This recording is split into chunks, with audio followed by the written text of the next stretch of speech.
பாடல்கள். முத்தமிழ் படிப்பில் மட்டும் கவனம் செலுத்தும் மாணவன், மதிப்பெண் மட்டுமே குறிக்கோள். வீரன் விளையாட்டு மற்றும் உடற்பயிற்சியில் ஆர்வம் கொண்ட மாணவன், சிலம்பம் கற்பவன். எழில் கலை, ஓவியம் மற்றும் கைவினை பொருட்களில் ஆர்வம் கொண்ட மாணவன். கார்த்திகா அறிவியல் மற்றும் புதிய கண்டுபிடிப்புகள் ஆர்வம் கொண்ட மாணவி. ஆசிரியர் நன்மாரன் மாணவர்களுக்கு வழிகாட்டும் நல்லாசிரியர். காட்சி ஒன்று. இடம் பள்ளி வளாகம். மேடையில் முத்தமிழ் கையில் ஒரு பெரிய புத்தகத்தை வைத்து படித்துக் கொண்டிருக்கிறான். வீரன் ஒரு சிறிய கம்பை வைத்து சிலம்பம் சுற்றுகிறான். எழில் ஒரு அட்டையில் ஓவியம் வரைகிறான். கார்த்திகா சில உடைந்த பொருட்களை வைத்து ஏதோ செய்து கொண்டிருக்கிறார்.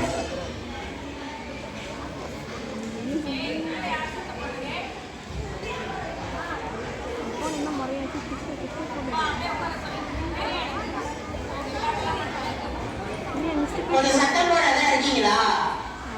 அந்த வார எக்ஸாம் வந்து படிக்காம வீண் வேலை பார்த்துட்டு இருக்கீங்க நீங்க. அங்க வீண் வேலை பண்றோம் பாத்தியா? என்னோட உடம்புக்கும் என் மனதுக்கும் வலிமை தரத்துக்கு நான் சிலம்பம் பண்றேன். வெறும் புக்கு மட்டும் படிக்கல. புக்கு மட்டும் படிச்சா போதாது. என் சிலம்பம் வந்து எனக்கு உடம்பு வலிமை தருது. அதுவே எனக்கு திறமை. முத்தமிழ் நீ அப்பவே படிச்சுட்டே தான் இருக்க. படிக்கிறத தவிர்த்து இந்த மாதிரி உடலுக்கு தேவையானதெல்லாம் பண்ணணும். இது மாதிரி பண்ணாதான் உங்களால நல்லா படிக்க முடியும். விளையாட்டோ கலையோ சரிதான், நான் தப்புன்னு சொல்லு. ஆனா நாளைய எதிர்காலத்துல அறிவியலும் முக்கியம் தான். சரி, நீங்க எதனால சொல்றீங்க? ஆளுக்கு ஒவ்வொரு திறன். இந்த திறன் எல்லாமே எக்ஸாம்ல 100க்கு 100 மதிப்பெண் தருமா? மதிப்பெண் மட்டுமே தான் நம்ம எதிர்காலத்தை தீர்மானிக்கும். மற்ற எந்த திறனை வந்து நம்ம எதிர்காலத்தை வந்து தீர்மானிக்காது. 4 பேருக்கும் இடையே கடுமையான வாக்குவாதம் நடக்கிறது. அப்பொழுது ஆசிரியர் நன்மாரன் அங்கு வருகிறார். காட்சி 2. இடம் அதே பள்ளி வளாகம். இங்க சத்தம்.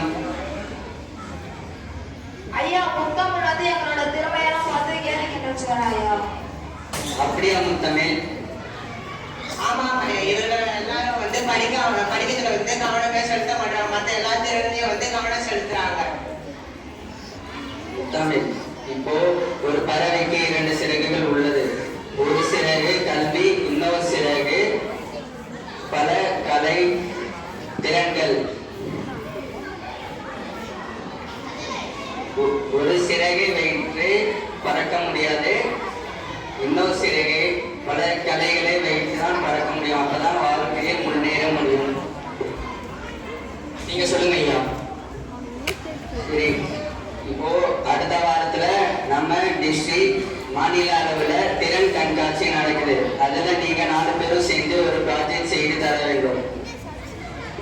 நம்ம 4 பேர் எப்படி ஐயா செய்யறது? அதெல்லாம் எனக்கு தெரியாது.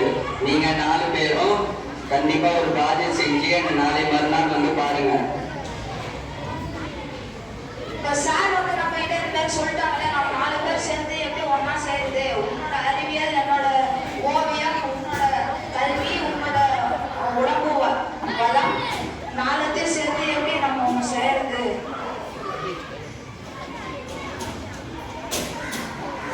எங்க வீட்டுக்கு வாங்க, நம்ம எல்லாரும் காட்சி 3. இடம் கார்த்திகா வீடு. அடுத்த நாள் 4 பேரும் மட்டமாக அமர்ந்து சிந்திக்கின்றனர்.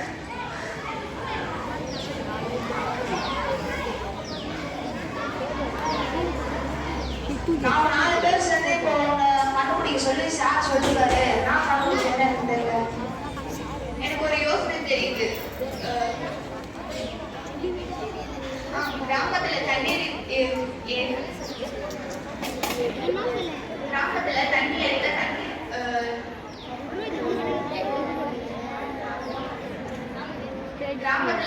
அடிக்க மிஷின் இல்லாம இருக்கு. நம்ம அது மிஷின் கண்டுபிடிச்சு தரலாமா? அருமை, நல்ல ஐடியா. ஒண்ணு இல்ல, சைக்கிள் இருக்கு. அந்த சைக்கிள் பாட்டா எடுத்து அந்த வீலை வச்சு கேன்சல் வச்சு சுத்தினா தண்ணி வெளியே வர மாதிரி பார்த்துக்கலாமா? அது என்ன உடம்பு வலிமை தேவைப்படும். அதை நான் பார்த்துக்கிறேன். நான் வந்து மக்களுக்கு எளிதாக புரியுற மாதிரி அதுக்கு வண்ணம் தீட்டி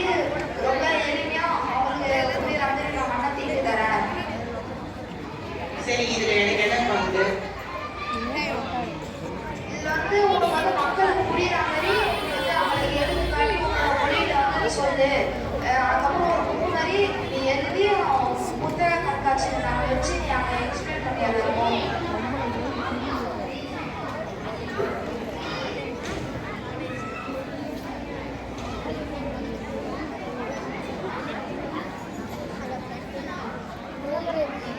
காட்சி 4 திறன் கண்காட்சி நடக்கும் மேடை. 4 பேரும் தங்களின் படைப்புடன் பெருமையாக நிற்கின்றனர். ஆசிரியர் நன்மாறன் வருகிறார்.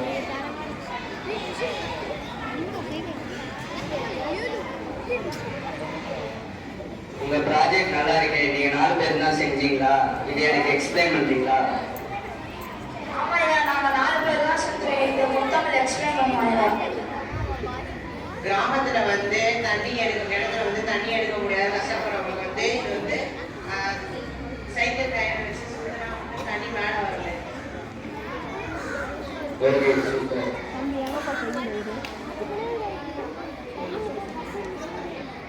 நன்றி.